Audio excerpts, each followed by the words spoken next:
कल्याण। जय सियाराम। साधन सूत्र। अहाँ सब आदमी खाली देखै छियै, कम से कम शेयर करू, सब्सक्राइब करू, पैसा तऽ नहि लागैए। और हम कतेक खोजि कऽ कतेक मेहनतसँ अहाँ सबके लेल जे छै भगवानके कथा सब जे छै हम अहाँ सबके सुनाबै छी। लियौ, जय सियाराम।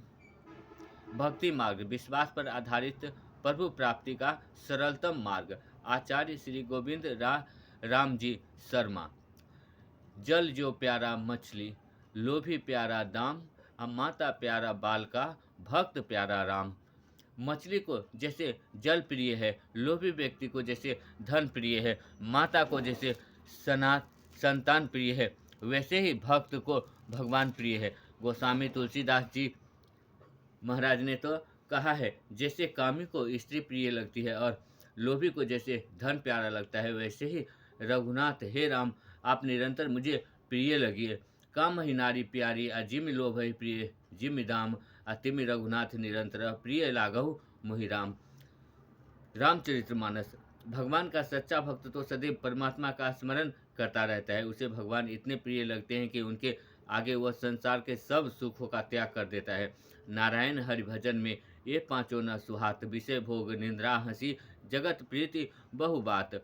भगवान भी ऐसे भक्तों के लिए कहते हैं, जो व्यक्ति मुझ में अनन्य चित होकर सदा ही निरंतर मुझे पुरुषोत्तम को स्मरण करता है, उसे नित्य निरंतर मुझ में लगे हुए योगी के लिए मैं सुलभ हूँ, अर्थात उसे सहज ही प्राप्त हूँ। ऐसे भक्तों के पीछे पीछे भगवान चलते हैं।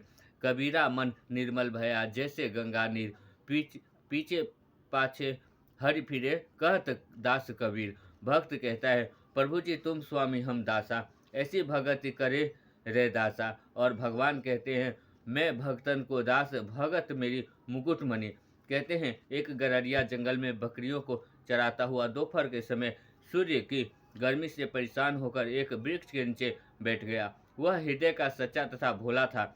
उसने कहीं से सुन रखा था कि ईश्वर अकेला है और कोई उसका दूसरा साथी नहीं है। बैठे बैठे उसके मन में ईश्वर का स्मरण हो आया। अपने सरल भाव से वह कहने लगा, हे ईश्वर, अगर तू अकेले ही है तो तुझे खाना कौन खिलाता होगा, तेरे कपड़े कौन धोता होगा, तुझे स्नान कौन कराता होगा, और अकेले रहकर तेरा मन कैसे लगता होगा। अगर मैं तुझको पा जाऊं तो बकरियों के दूध से तेरा सिर धोऊं, तुझे स्नान कराऊं, दूध और पनीर खिलाऊं, तेरे पाँव दबाऊं, अगर तू बीमार हो जाए तो दवा ले आऊं और खूब कंबल तथा चादर ढककर सुलाऊं। ऐसी उसकी समझ थी, पर प्रेम सच्चा था।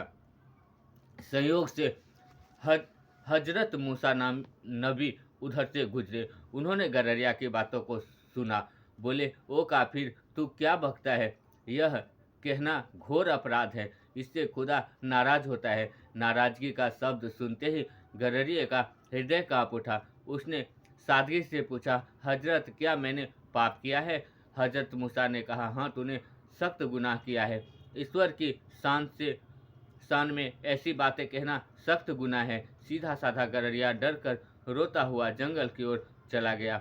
हजरत मूसा नबी रोजाना पर्वत पर पहुंचकर खुदा के नूर का जलवा देखते थे। उस दिन नूर दिखाई नहीं दिए।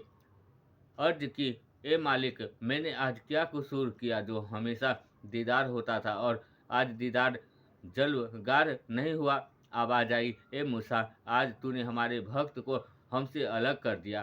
तेरा फर्ज मेरे साथ मिलाप कराने का था, मगर आज तूने उस फर्ज को बिल्कुल भुला दिया और मेरे भक्त को, जो मेरे साथ रूबरू बैठकर बातें कर रहा था, मुझसे जुदा कर दिया। अब तो उसी के मिलने से काम बनेगा। हजरत मूसा डर कर उस गररिया की तलाश में निकले।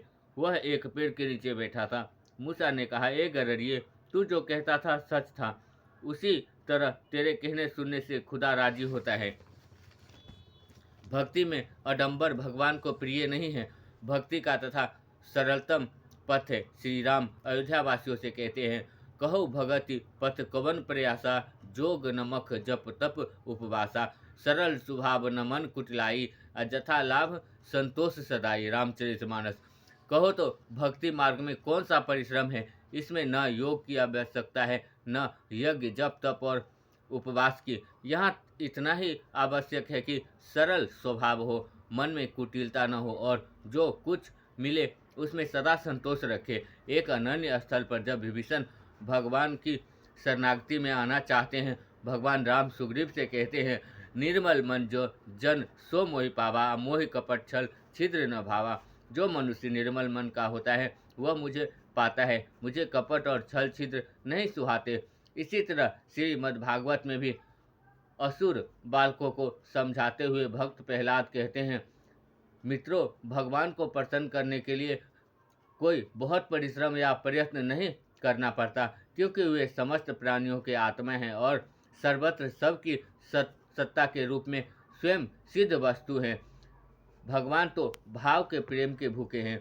भाव से भगवान ने सबरी के बैर खाए, विदुरानी के हाथ से केले के छिलके खाए, गोपियों के रिझाने पर थोड़ी सी छाछ के लिए नाचे। भक्तों के प्रेम के वशीभूत होकर भगवान ने अनेक रूप धारण कर उनके कार्य किए हैं, जो कि भक्तों के चरित्र पढ़ने सुनने से सहज ही स्पष्ट हो जाता है। जय सिया राम।